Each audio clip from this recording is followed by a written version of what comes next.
In this tutorial, I'm going to show you how you can take any of the output reels or videos programs you've created and copy them to another location.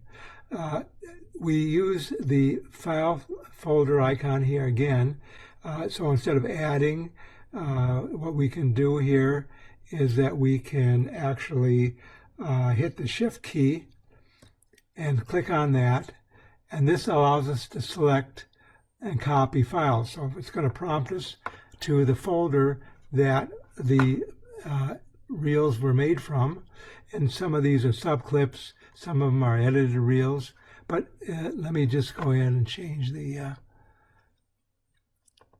view here. Okay, so now I can select any number of these. If I wanted to take all the subclips, for example, I would just simply highlight all the subclips like that, and then it's going to ask me where I want to move them to, or copy them to, I should say. So maybe I wanted to copy them to a network drive, and let's say I have a media folder and I want to create a new folder here.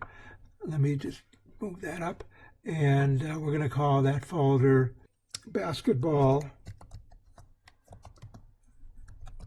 clips. So I click on there as soon as it updates, and I say OK, then it'll begin the copying to that location. And that way it's very easy to copy, because you know where the clips came from, and then you can create the folder that you want to use to copy those clips to. And then we can see from our progress bar up here how we're coming along. So that gives us some idea of what the status of the job is here.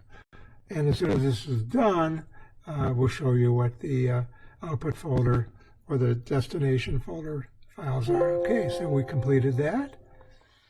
Okay, and so now I'm going to go over to my media server here.